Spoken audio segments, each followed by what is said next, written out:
it's Miss Garcia, and it's that time of year again. Midterms are right around the corner. They're not next week, but the week after. And so I wanted to go ahead and create a video giving you kind of an overview slash walkthrough of what is expected for your midterm project, as there's several parts to it. I am going to go ahead and go through this during class, but I wanted to have like a recording for you just in case you needed clarification on something and while you're working on it. Do remember that I am doing retesting this week, so I will not be in the classroom, but you can always email me a question and I will be happy to answer that question. So I also want to point out a couple of things. You will find the midterm project in your Schoology course. I'm going to make it the first thing that you see. It's right here. I also want you to pay close attention to your assignments and upcoming.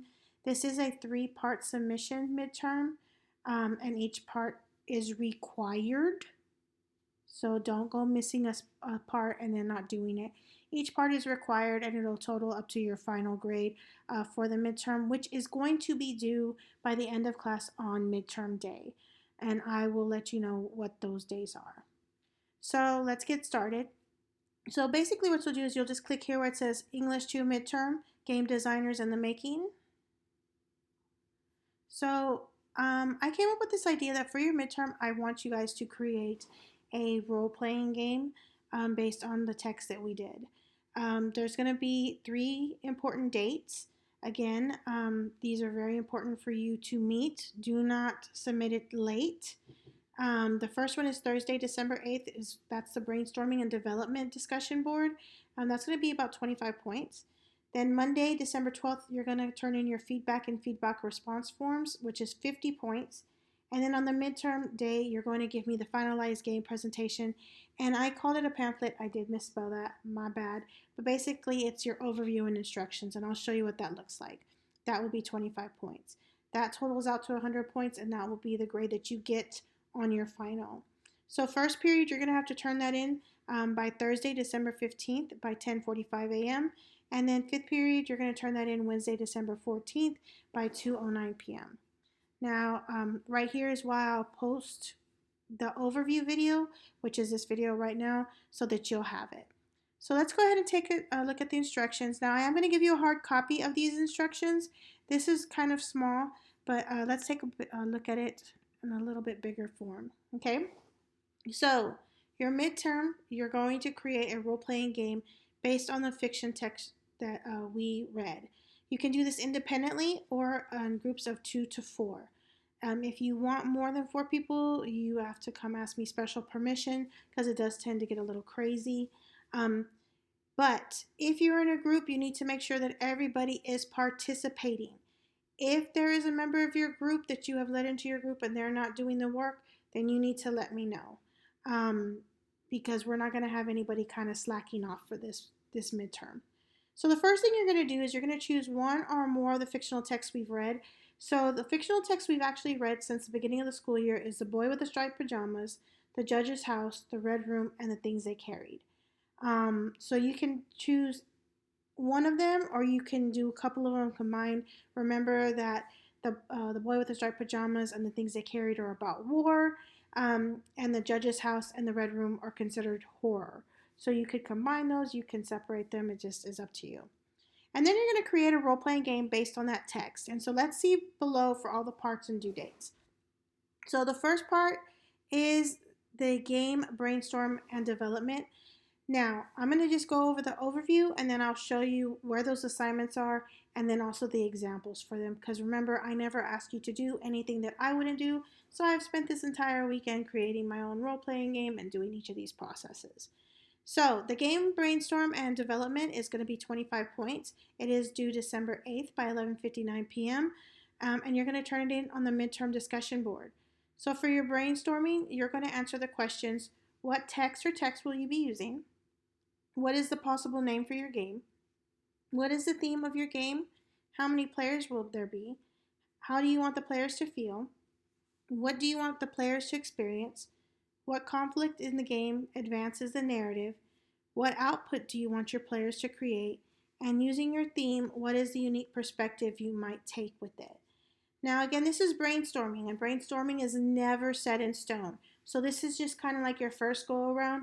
And when I show you my examples, you'll see how that does evolve and change. Also on that discussion post, you're going to also do your initial development. You're going to restate the theme. Now remember, the theme is not one word. That's a topic. The theme is a statement about what it's about. Okay. What types of input will you use? And your potential inputs are things like dice, cards, randomizers, table charts, prompts, and then players. What types of outputs will your players generate? Is it going to be a verbal response? Is it writing or is it actions? What type of conflicts will the players have and what interactions will they have? So we have two different types of conflicts when it comes to role playing games. One's within group, and that means the conflict comes from situations inside of the group. The game rules and the design push and encourage players to interact with each other or to take opposing sides. And then the outside conflict is conflict comes from situations outside of the group. Okay? And then you're going to let me know what interactions the players will have. All right? So that's the first due date. It is brainstorming and development. You're going to turn it in the midterm discussion board, and you're going to give me your brainstorming and your initial development. Then on December 12th by 4:15 p.m., you're going to provide me the 2 feedback forms. And I have given you the option to either upload those forms into Schoology or turn in the hard copies to me. This is going to be worth 50 points. And the reason this is actually worth more points than the other 2 components is because this is really when you're going to get into reanalyzing your game and taking that feedback and seeing what changes you want to make. So I have created the form for you and I will give it to you. But basically what you're going to do is you're going to get feedback. So you're going to present your game development to 2 people or groups. One needs to be within the class, so it can be another class member or it can be another group that's working on it. You're going to present it to them and have them fill out the form, and I'll show you what that looks like. And then you have to find somebody outside of our class. So that can be another teacher, that can be your friends, that can be family. You're going to just have them fill it out.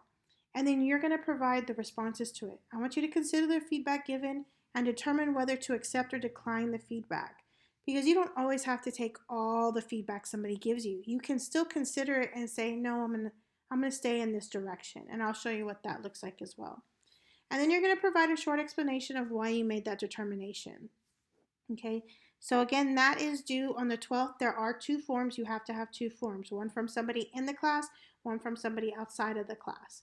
Okay, now if you get the feedback from like Mr. Jones or Miss A, those would be considered in-class people. I won't be in class, so I won't be able to give that type of feedback unless you want to stay after school or something to talk to me about it. And then your finalized game is in 2 parts, and that is due on the day of your English 2 final. You're going to have a presentation where you present the idea to your teacher. You can do that via Schoology video, TikTok, YouTube, or you can do it with me in person. The visual explanation needs to include the game name, the game perspective and theme, the inputs needed, the outputs required, and the rules. And you have to be very specific with your rules. Remember that people have to be able to follow this and play the game. And again, I'm going to show you in the example. And then you're going to provide me a hard copy that's going to be turned in Schoology as a PDF. So it doesn't matter if you make it in Word or PowerPoint. You have to convert it to a PDF before you upload it. I will take off points if you do not convert it to a PDF. If you do not know how to do that, you need to come ask me. Okay? That hard copy pamphlet needs to provide the game name and game graphic, the group member names, and the year that it was created, which would be 2022. An overview, which is just one sentence that includes how many players and a short, interesting summary of the game, the inputs needed, example of the inputs, scorecards, and additional items, and then rules of how the game is played and includes the outputs required during the game. And I'm going to show you an example of that. So like if one of the inputs is a dice or like a die or a randomizer, you don't necessarily have to show that to me unless it's like a spinning wheel with certain things on it. And for that, you would just show me the wheel and you can create that in PowerPoint. If you have any questions on how to do things like that, just ask me. I'll be more than happy to help you. So that's the overall overview, and I do want to provide you some inspirations So these are some role-playing games that you can use for inspiration. A lot of people do know role-playing games as Dungeons and Dragons, but there's so many out there, and you can go ahead and check these out. Okay. Then some possible ideas for ideas based on the stories. And these were pretty interesting. I kind of ran it by some other teachers while I was at the conference, and they came up with some of these like this. So, a game that tells the experience of the Vietnam War through the things they carried, items perspectives, such as the pantyhose that Bowker ties around his neck, Kiowa's Bible, uh, the stone that Cross keeps in his mouth. You would tell the perspective of that. You could also tell the horror story from the view of the secondary characters, such as the warner, because remember, there's always somebody that warns them, or the actual horror itself, like from the room's perspective or from the rat's perspective. A game that recreates the story through the perspective of the main character using a series of what if questions. So, what would have happened had Cross not gone in the field? Or had the boy not shown the picture? What would have happened if um, Malcolm had listened to the warning? What would happen if the doctor had shown up earlier? Those types of things. Or a game that focuses on the stories of the items in any of the stories. So the room, the rat, those types of things. Okay. So in, I want you to be as creative as possible. Make it interesting. Entertain me. Basically, is what I'm saying to you. Um, so let's actually go look at some examples. So again, remember the overview is here in Schoology, but I'm also going to provide each of you with the hard copy of the overview so that you know exactly what you have to do for me, okay? So, the discussion board. The discussion board is due on Thursday, December 8th by 11:59 p.m. You're going to work on this as if you're independently or as a group. So, again, here are the requirements, and then here is my example. So, I put that my group members are me, Eli Ortiz, Tristan Norton, and Tessa Bliss. For brainstorming, the possible name of our game is The Unfathomable Adventures of Thing. Now, Thing is from the series Wednesday and the Addams Family. I did not choose a book because I'm the teacher and I don't have to, but yours has to be based on the book. Okay? My theme of the game is that creativity and ingenuity can get you out of any predicament.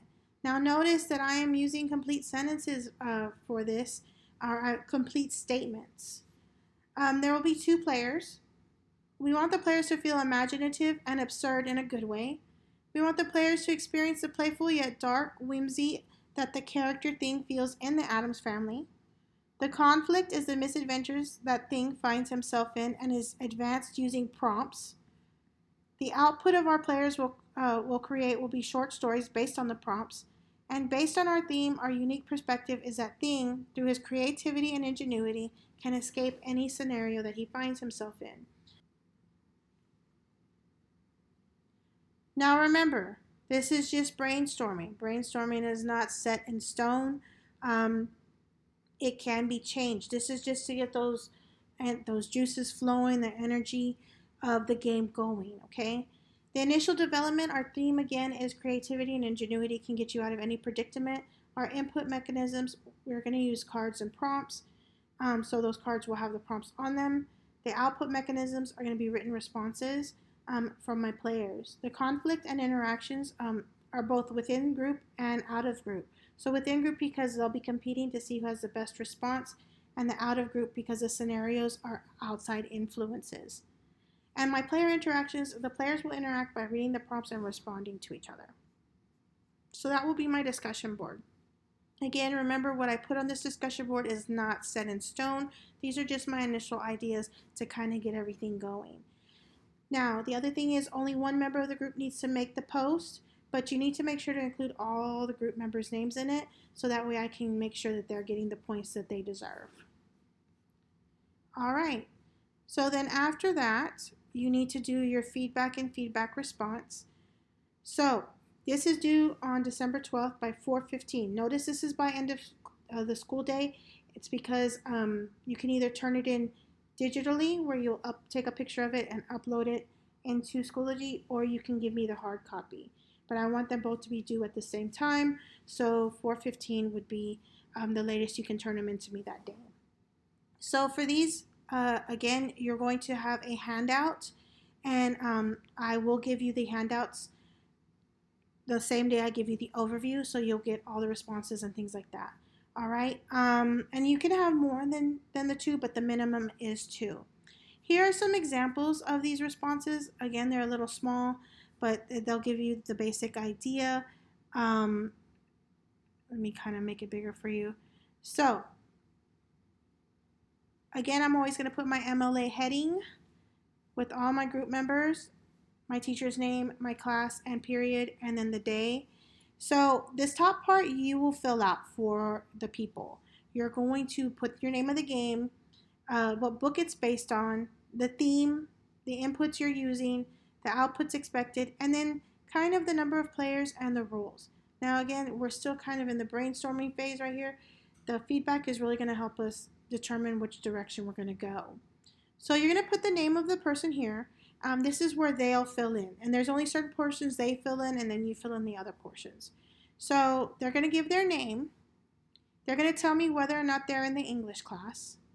Now remember, you have to have at least one from in class and one outside of class. Now honestly, the more feedback you actually get, the better the ideas are going to be.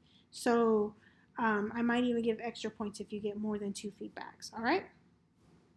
So they're going to tell me what they thought about the game name. So for example, Angela Lewis thought that even though the name is catchy, I don't think it fits the game. Unfathomable means you cannot even imagine it, but the theme is to be as imaginative and think of creative stories. Maybe it could be changed. Okay, so what's going to happen is they're going to go through and fill in their portions first. So then like on game inputs, she says, I like the idea of cards with prompts. That makes it easy for the players to know what to write. I think that you could allow the players to draw out their responses as an output instead of the writer of writing a short story. And then on the number of players and rules, she said, I think limiting the game to 2 people would throw off scoring. I obviously want to win, so I will score the other person low. Maybe adding more people or having one person read the prompt and rate them would work better. Once I get that feedback, then I go back and say, did I implement the feedback? I'm going to consider it and think, do I really want to implement this change? If the answer is yes, I'll explain why. If the answer is no, I'll explain why. So, for example, with the game name, I put yes. When I put Angela made a good point, the name of the game contradicts the theme and output that I'm trying to get from the player. A more fitting name is needed. And then I'll go through and I'll do the same thing with the rest of her feedback. Then I'll get my other feedback form. This is from Nikki Ayala. Again, I filled in the top part for her, and she's just filling in the actual feedback portion. So her name is Nikki. She's not in my class. And she also said the game name was pretty interesting, but I think it could be more catchy. Also, doesn't unfathomable mean you can't believe or think about it. So once I considered that both of my feedback said that the name really didn't fit, I needed to go back and reconsider it. So I did implement it, and I put Nikki made the same point as Angela, and in terms of unfathomable, I think I will change it to be more fitting. She also made the same comment about there only being 2 players. So by seeing that both people said this, I went ahead and reconsidered. So you're going to turn in your completed forms. Again, you can take a picture of them and upload them here into Schoology, or you can give me the hard copies. Once I have my feedback, I'm really going to start looking at how to finalize my game. Now you'll notice that with the finalized game, I have it in, oops, I have it in quotations. The reason I have it in quotations is because I know it's not completely finalized. I know that this is not something we're about to go sell on Amazon or in Walmart. I just want a kind of semi-finalized. How would you implement this? Okay. So again, the finalized portion is 2 parts. First period, you're going to turn it into me Thursday, December 15th by 10:45 a.m. Fifth period, you're going to turn it in Wednesday, December 14th by 2:09 p.m. I need to have a game presentation. Now that can be done in front of me or uploaded here. If you're going to upload it here, it can be a Schoology video. It can be a TikTok. It can be a video that you've uploaded to YouTube. Whichever way you get it into the system, you need to go ahead and upload it. Then you're going to give me a game overview and instructions, and that's going to kind of be in the form of a pamphlet or a flyer. And I'll show you what that looks like. And you're going to upload that here again as a PDF. Do not upload a Word document or a PowerPoint. I want it in PDF. When you do those documents with images without turning it into a PDF, it moves the images around and makes it very hard for me to read it, which means I have to download it and then I have to open it to see what it looks like. I want to just be able to click on it and see the images glued in place, and that's what a PDF does. I will take off points if it is not a PDF. Now, also with this finalized presentation and overview, the uploaded things only have to be uploaded by one person. The whole group doesn't have to upload it, just one person. But when you do your presentation, I need to see a vast majority of the group included in that presentation. And you can watch my example to see what I'm talking about. Okay, so here are the instructions. You can watch this video to see my version. I used PowerPoint and did a screen recording. You only hear my voice. However, the other people should have been on it as well, but again, it's an example, and I created it by myself and just use other people's names. You will not do that, okay? Be better than Miss Garcia, all right? And then here's a copy of my hard copy overview. I have my image, I have my title, I have the people involved with it, I have my overview, inputs needed, and then my rules. Now, I need examples of the things that have to go with your game. So for example, I changed one. You'll see my feedback in here. I changed my name. I changed it to the Preposterously Ludicrous Tales of the Addams Family thing. I changed that from my feedback. Okay, I also changed the inputs needed. There's more things that I needed. I needed a 10-sided die. I had to create a prompt table. Okay, and then I had to create a scorecard. And so those examples are here. All right. Again, if you have any questions, just talk to me. Also, notice my rules are way longer than what I did in my feedback because I've changed a lot of things about the game. So I need to see a difference from your initial brainstorm to your feedback to your final. The whole idea is collaboration, rethinking, being creative, taking constructive criticism and implementing it, or determining whether you don't want to implement it. There's a whole bunch of different skills that are being tied into this, and it also will show me how well you knew your story. Okay, because I will look at the game and I will be judging how well you knew your story based on your game. So again, if you have any questions, I need you to ask me. You can email me. You can stop by before or after school. I will be out from Thursday to Friday, but I will be on campus. So if you email me, I can always run and try to find you. I do know some of you will be doing the retake. And so if there's you need to talk to me about something about that, just let me know. I can also check on you during Power Hour. And you will have time during the midterm week to also be working on this. So you have 2 weeks to get this done. There is no reason any one of you should not turn in all components of this midterm. This is very important that you do this. All right?